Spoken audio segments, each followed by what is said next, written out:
The morning sun glimmered through the glass walls of the air was thick with tension. It was supposed to be a historic meeting, a $200 million real estate deal between Thompson Enterprises and a Chinese investment group. But things had gone terribly wrong.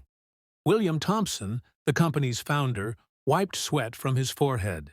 Their interpreter had canceled an hour ago, and now their guest, billionaire investor Mr. Chen Wei, had been speaking Mandarin for 5 minutes straight, passionately, even angrily, and not one person in the room understood him.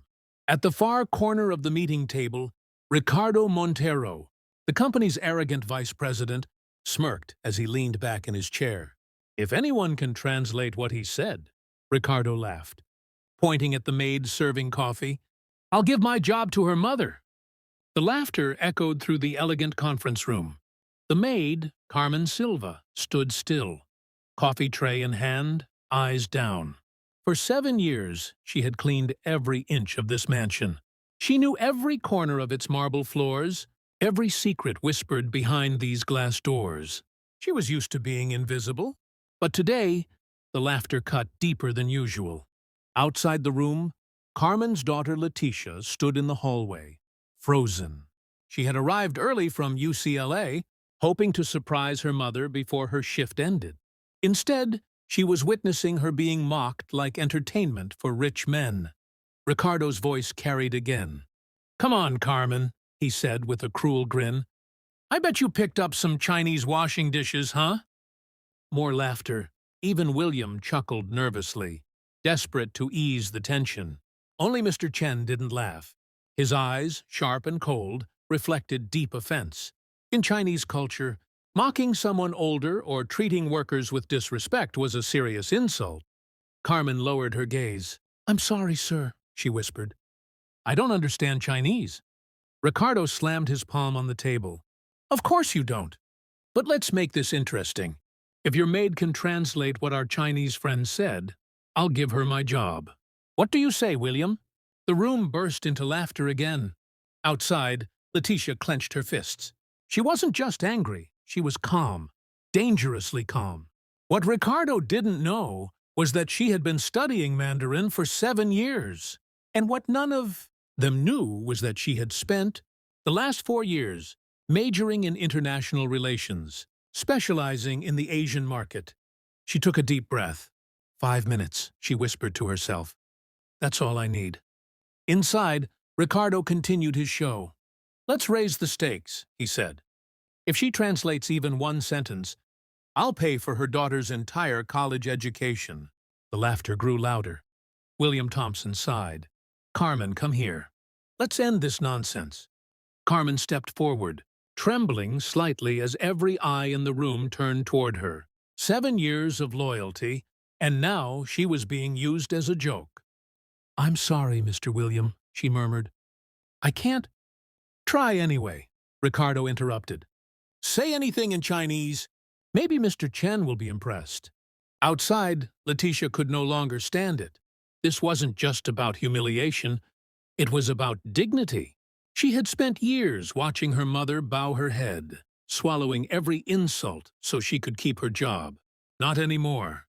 She walked to the door, straightened her posture, and entered. "Excuse me," she said calmly. The entire room turned toward her. Ricardo frowned. William blinked. Carmen's eyes widened in shock. "Who are you?" Ricardo snapped. "I'm Letitia Silva," she said evenly. "I'm from UCLA's International Relations program. I'm here to solve your communication problem."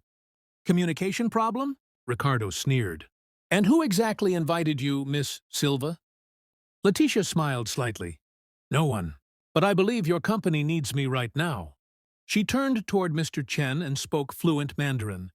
"Mr. Chen, I deeply apologize for the disrespect you've experienced. I'd like to offer my services as an interpreter so this meeting can continue professionally." The room went silent. Mr. Chen's eyes widened. Then, slowly, a smile spread across his face. "Finally," he said in Mandarin, "someone who speaks with respect." Ricardo blinked. What the hell did she just— William could barely speak. You speak Mandarin?" "Fluently," Letitia replied, "and I specialize in Chinese-American negotiations."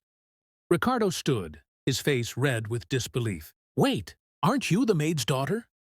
"Yes," Letitia said proudly. "And that's exactly why I'm here." She turned to Mr. Chen again. "You mentioned something earlier about respect and competence. I couldn't agree more." Mr. Chen nodded approvingly. "You understood everything I said?" "Every word," she replied. Ricardo exploded. "This is ridiculous. She can't just walk in here and act like an expert." Letitia turned toward him calmly. "Actually, Mr. Ricardo, you made a public bet just a few minutes ago." "What bet?" She pulled out her phone and pressed play. Ricardo's voice filled the room. "If anyone can translate what our Chinese friend said, I'll give up my position." The blood drained from his face. Mr. Chen crossed his arms, intrigued. William cleared his throat nervously. "Letitia, maybe we should talk." "There's nothing to discuss," Letitia interrupted. "A bet was made publicly. My mother was humiliated publicly. The resolution should also be public." Ricardo tried to recover. "This is nonsense. She's bluffing." Letitia smiled faintly. "Mr. Chen, would you please repeat what you said earlier in Mandarin?" Chen obliged, speaking passionately for almost 2 minutes. When he finished, Letitia translated perfectly. "So you said that this company lacks professionalism, that executives here mock their workers instead of respecting them, that you grew up poor in Shanghai, and your mother worked as a maid to pay for your education. You said you saw that same dignity in my mother, and that you would cancel all business unless someone here proved true competence within 5 minutes." Mr. Chen nodded. "That's exactly what I said." Ricardo was frozen. William looked like he'd seen a ghost. Letitia turned to Chen again. "Mr. Chen, I also noticed a conversion error in your contract on page 23. The dollar-to-yuan figures don't match. It could cause accounting discrepancies." Chen quickly checked the paper. His eyes widened. "You're right. How did you catch that so fast?" "Because I study both languages and both cultures," she said simply. For the first time that morning, Mr. Chen smiled. "Impressive. Very impressive." Ricardo was shaking now. "You can't! She can't just take my position." William turned to him coldly. "She just saved a $200 million contract that you nearly destroyed." "You're fired, Ricardo." The silence was electric. Carmen covered her mouth, tears filling her eyes. Letitia stepped forward and held out her hand. "Your office keys, please, Mr. Ricardo." He hesitated, then slammed the keys into her hand. "This isn't over." "For you it is," Letitia replied. "For us, it's just beginning." Mr. Chen laughed lightly. "Miss Silva, how long have you been preparing for this?" 3 years, she said.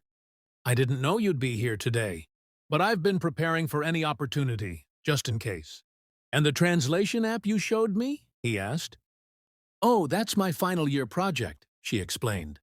"It translates not just language, but cultural intent, helping American and Chinese companies avoid misunderstandings." Chen was fascinated. "How much for an exclusive license?" "Exclusive license, $500,000, she replied confidently. "Consulting services, $300,000 a year. Cultural training for your U.S. team, $1 million annually." Chen smiled. "Deal." William nearly fell out of his chair. "Mr. Thompson," Chen continued, "I'll continue our contract under one condition. This young woman will represent your company in all our dealings." "Agreed," William said without hesitation. Ricardo stormed out of the room, red-faced and defeated. As he passed Carmen, she didn't look at him. She didn't need to. Because dignity doesn't scream, it shines. 6 months later, Los Angeles skyline glowed beneath a golden sunset. In a corner office on the 20th floor of Thompson Enterprises, Vice President Letitia Silva sat at her desk, reviewing new contracts with her mentor and partner, Chen Wei. Her mother, Carmen, now worked as quality supervisor, earning triple her previous salary. She had her own office, her own voice, and the respect she had always deserved. Letitia's translation app had gone global, licensed by 15 multinational companies, generating millions in revenue. With that success, she opened a free language academy for underprivileged youth. Every speech she gave carried the same message. Competence has no color, no last name, and no background. It only has results. As for Ricardo, he was a forgotten name in the corporate world. The man who lost everything because of arrogance. He applied for jobs everywhere, but couldn't escape his reputation. One gray Thursday afternoon, he walked into the lobby of Thompson Enterprises. Letitia came down to meet him. "I just wanted to ask," he said quietly, "for another chance. Any position. I've learned my lesson." Letitia studied him for a moment. "Ricardo," she said softly, "second chances aren't given. They're earned. When you truly prove you've changed, the world might open another door. But not this one." He nodded silently and walked out, leaving behind the echo of his own downfall. That night, Letitia sat with her mother on their apartment balcony, city lights glowing below. "Mom," she said, "thank you for teaching me that dignity is non-negotiable, even when the world tries to take it from you." Carmen smiled, her eyes wet. "You didn't just defend me, baby. You changed everything." Letitia looked out at the skyline, confident, calm, unstoppable. Because real power doesn't come from arrogance. It comes from preparation, courage, and the quiet fire to rise above prejudice. In the end, Ricardo tried to humiliate a family, but he only destroyed himself. And the maid's daughter? She built an empire from the ashes of his arrogance. Moral message: never underestimate the power of preparation. The world may doubt you for where you come from, but it can never deny what you've become.